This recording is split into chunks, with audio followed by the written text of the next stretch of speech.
जिस वेदांता को लेकर बाजार में कभी कर्ज और डिविडेंड को लेकर सवाल उठते थे, उसी वेदांता में अचानक रिटेल निवेशकों की इतनी बड़ी दिलचस्पी कैसे हो गई? क्यों लगातार उनकी दिलचस्पी जो है वो वेदांता के अंदर बढ़ती जा रही है? नंबर्स आपके सामने रखने जा रहे हैं जो बड़ी बड़ी कंपनियों को भी पीछे छोड़ रहे हैं। जून क्वार्टर के अंदर करीब 4.9 लाख नए रिटेल शेयर होल्डर्स वेदांता से जुड़े हैं और यहां तक कि विदेशी निवेशकों ने भी कमाल कर दिया।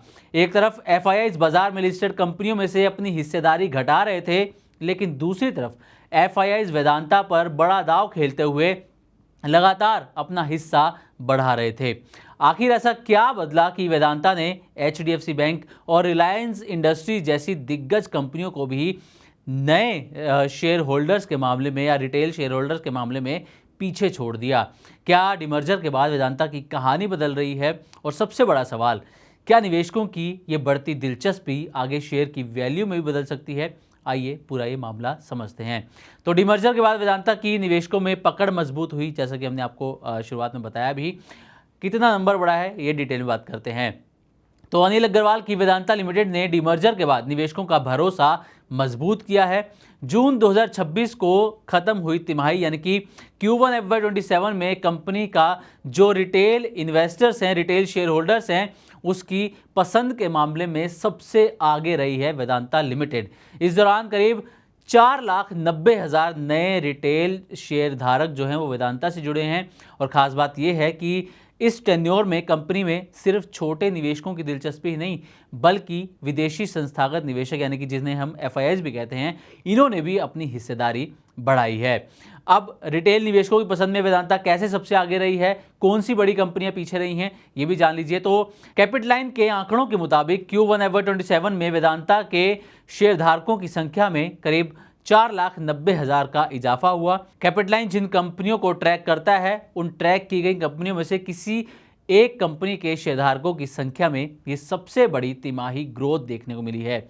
इस मामले में वेदांता ने Wipro, Bajaj auto, HDFC bank और रिलायंस इंडस्ट्रीज जैसी बड़ी कंपनियों को भी पीछे छोड़ दिया। हालांकि इन कंपनियों में भी रिटेल शेयरधारकों की संख्या बढ़ी है, लेकिन वेदांता में हुई बढ़ोतरी सबसे ज्यादा रही है। वहीं दूसरी तरफ Tata Motors, PV, yes bank, Suzlon energy, Adani green energy और बीएचईएल जैसी कंपनियों में जो रिटेल शेयर होल्डर्स हैं, इनकी संख्या घटती हुई नजर आई है जून क्वार्टर के अंदर। अब आते हैं एफआईआईज के ऊपर कि एफआईआईज किस तरीके से वेदांता पर अपना दाव बढ़ा रहे हैं। तो वेदांता में निवेशकों की बढ़ती दिलचस्पी सिर्फ रिटेल सेगमेंट तक सीमित नहीं रही। कंपनी में जो एफआईआईज हैं, इनकी भी हिस्सेदारी बढ़ी है। 31 मार्च 2026 तक एफआईआईज होल्डिंग जो थी वो 13.93% थी, जो 30 जून 2026 तक यानी कि जून क्वार्टर तक बढ़कर 15.77% हो गई है। यानी कि एक क्वार्टर में एफआईआईज की हिस्सेदारी में करीब 1.84% की बढ़ोतरी या ग्रोथ यहां पर देखने को मिली है। ये इसलिए भी महत्वपूर्ण है क्योंकि इसी टेन्योर में भारतीय बाजार में एफआईआईज का रुझान कमजोर रहा था। एनएसई पर लिस्टेड कंपनियों में एफआईआई की जो एवरेज स्टेक था, औसत हिस्सेदारी थी, वो Q4 FY26 में यानी कि मार्च क्वार्टर के अंदर घटकर करीब 15.8% रह गई थी, जिसे करीब 17 सालों का निचला स्तर बताया गया। ऐसे माहौल में वेदांता में एफआईआई होल्डिंग बढ़ना डिमर्जर के बाद कंपनी की स्थिति, वित्तीय प्रदर्शन और भविष्य की कमाई को लेकर एफआईआईज के भरोसे का भी संकेत माना जा रहा है। अब कम वैल्यूएशन और ऊंची डिविडेंड यील्ड भी अट्रैक्टिव है, जो कि रिटेल शेयर होल्डर्स को अपनी तरफ लाने में मददगार साबित हुई है। तो वेदांता के निवेशकों के बीच बढ़ती लोकप्रियता के पीछे सिर्फ डिमर्जर और बढ़ते शेयर होल्डर संख्या ही नहीं है।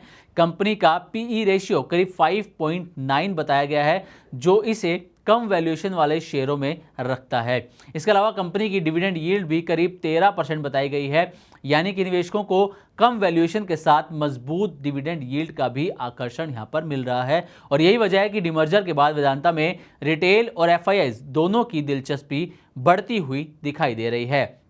हालांकि निवेशकों को किसी भी शेयर में निवेश का फैसला सिर्फ पीई, डिविडेंड यील्ड या शेयरधारकों की संख्या बढ़ने के आधार पर नहीं लेना चाहिए। कंपनी का रेवेन्यू, डेट, कैश फ्लो और डिमर्जर के बाद अलग अलग कारोबारों की परफॉर्मेंस को भी देखना बेहद ज़रूरी है। तो उम्मीद करते हैं कि हमारी तरफ से दी गई जानकारी आपको अच्छी लगी होगी। इसी तरह की और भी वीडियोज़ के लिए देखते रहें मनी9 और सब्सक्राइब करें हमारे यूट्यूब चैनल।